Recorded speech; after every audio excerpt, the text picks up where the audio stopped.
Hello, beautiful explorers, and welcome to Travel Talk, so called because we are on our very first business trip to Hiroshima here in Japan. So I thought I would have a little quick mini podcast for March since I've been doing a lot of traveling and working and moving. And since I'm in this hotel room and I have some time on my hands, I thought I would just check in and chat and talk about what's going on. So, like I said, I'm in Hiroshima. I will be here for, let's see, Saturday, Sunday, Monday, Tuesday, Wednesday, for about 5 days, 4 days really, because one of the days or two of the days are half days. And I'm doing some work basically in the middle of nowhere. The views are beautiful. You'll be able to see that sort of thing on YouTube. I will do a little visual for this one, but I think I'm going to have the Travel Talks be a Ko-Fi exclusive. If you are supporting me over on Ko-Fi, you will get the extra podcast in the form of Travel Talks. This one's a little freebie. The interviews will always be posted. But Travel Talk is going to be something intimate and special between all of us. And I hope you join me over on Ko-Fi, Coffee. I still don't know how to pronounce it, but it's a really good platform for creatives. Anyway, we are out here in beautiful nature, and this is your reminder to touch grass. This is your reminder to not be afraid to do the scary things that will get you to do the things that you want to do. I am able to travel and do this work in a different part of Japan because I quit my full-time teaching job. I am no longer a junior high school English teacher.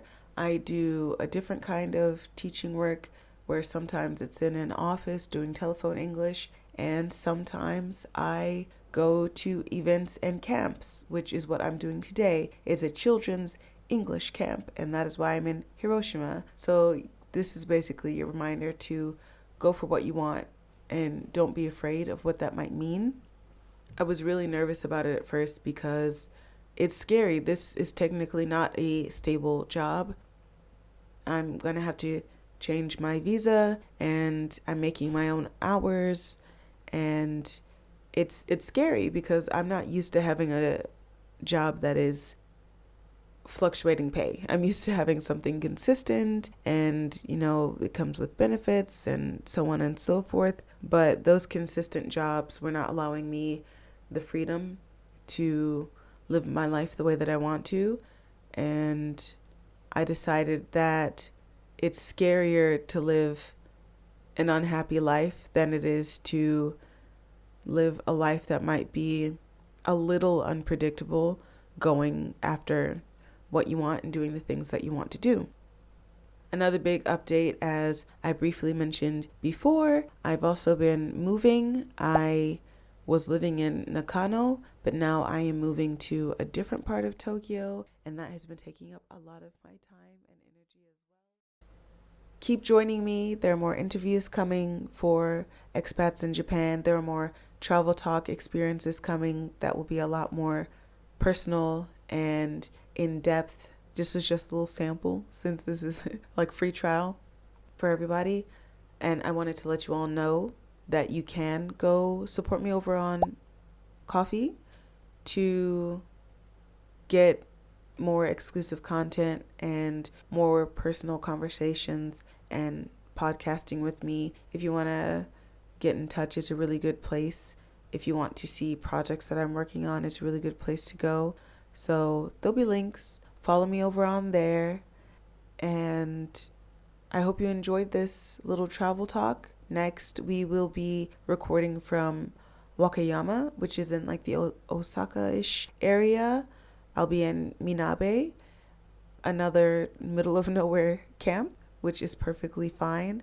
And we'll have some more fun stuff to talk about.